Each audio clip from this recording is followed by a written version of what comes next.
Chapter 73. Listen and repeat. A conversation. If it were raining, what would you need? If it were raining, we'd need our umbrellas. However, it isn't raining, is it?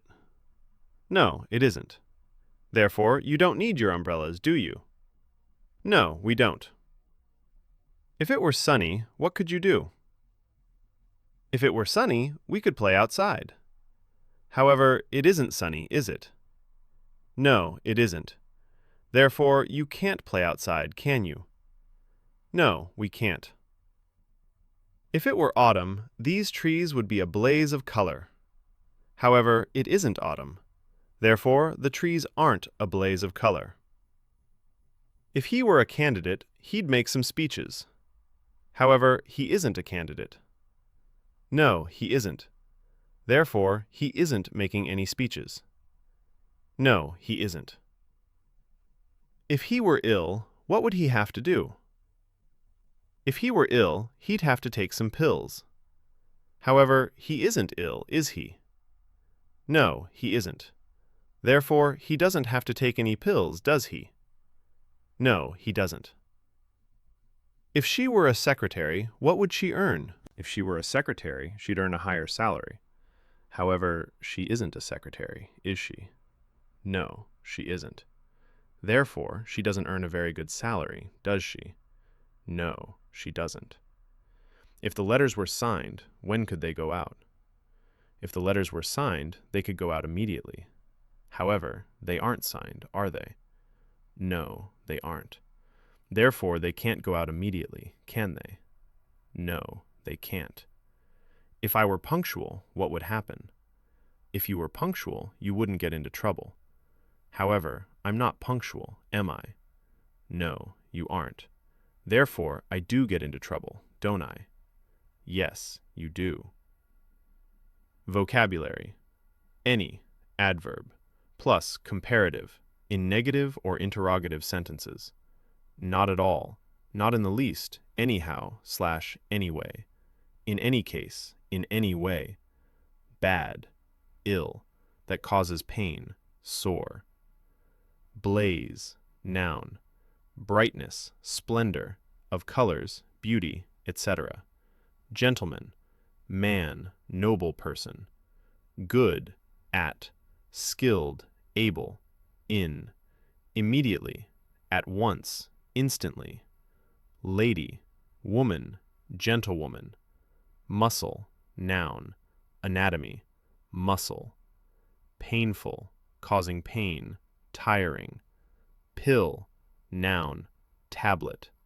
Punctual, on time, precise, exact. Salary, noun.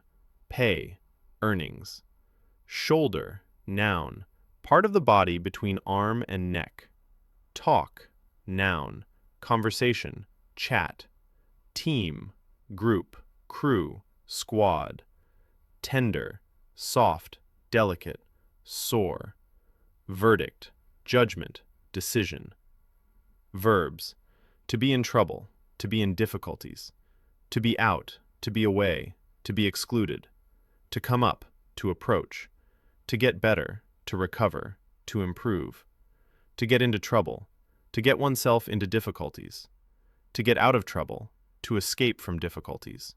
To go for, to run towards, to rush at. To head, sport, to hit with the head. To injure, to hurt oneself. To make, to do, after a calculation. To assess, to calculate. To pull, to draw. Medicine, to strain, a muscle. To reach, to stretch out, to extend. Notes on usage. Gentleman / lady. These nouns differ from man and woman, as they indicate a man or a woman in a more formal and polite way. It is in fact rather inadvisable to use man and woman when referring to individual persons. These two nouns also correspond to the Italian signore and signora. However, they cannot be used before proper names or surnames. In that case, Mr., Mrs., and Miss are used. Shoulder. This noun appears in many expressions, some of which are very common. Across the shoulder equals over the shoulder.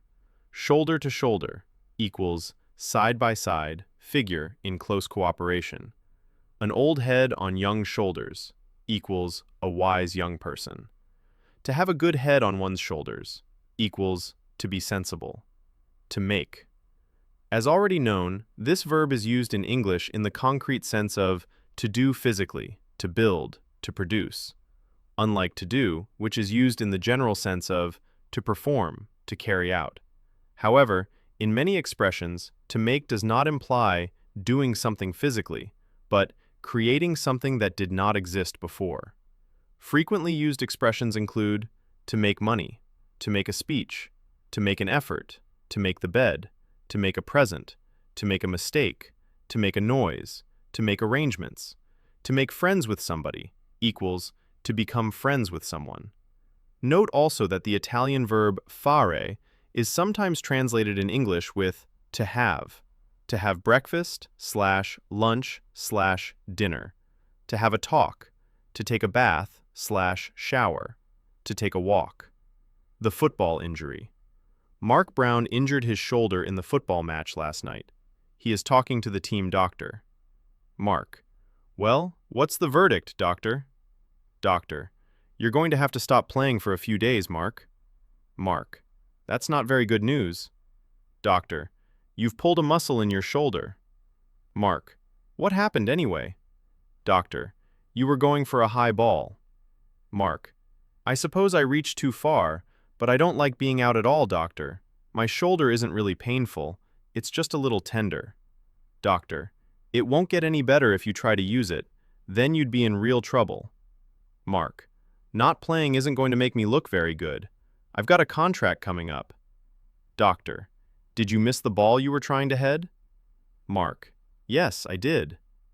Doctor: and how many more do you think you'd miss if you tried to play with a bad shoulder? Mark: a lot, I suppose. Doctor: and how do you think that would make you look? Mark: all right. How many days is a few? Doctor: let's make it a week. Then I'll have another look at your shoulder.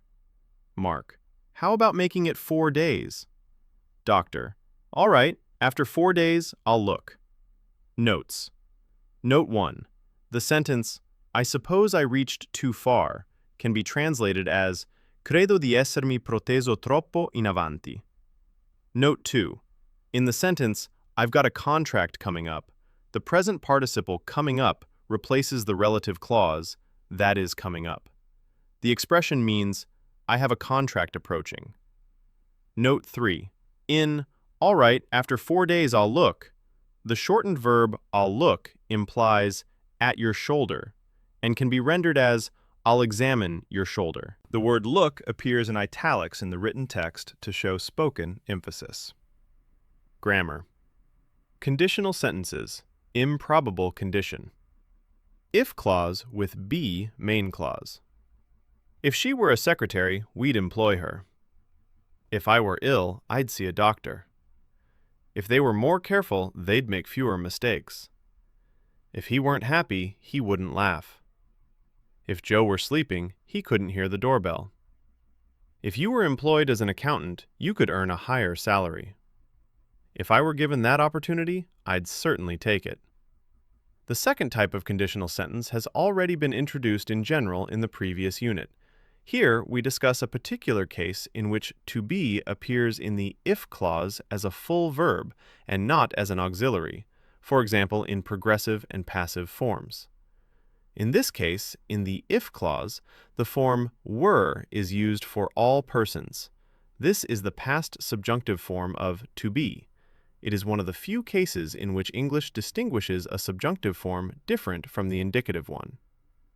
As for the verb tense in the main clause, the order of the sentences within the period, and the punctuation, the same rules apply as mentioned in the previous unit. Grammar.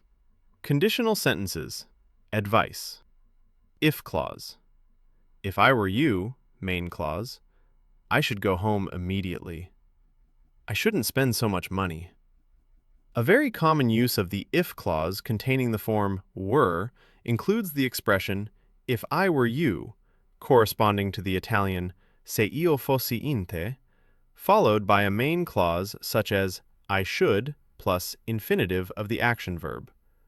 Conditional sentences of this type are used to give advice or suggestions politely.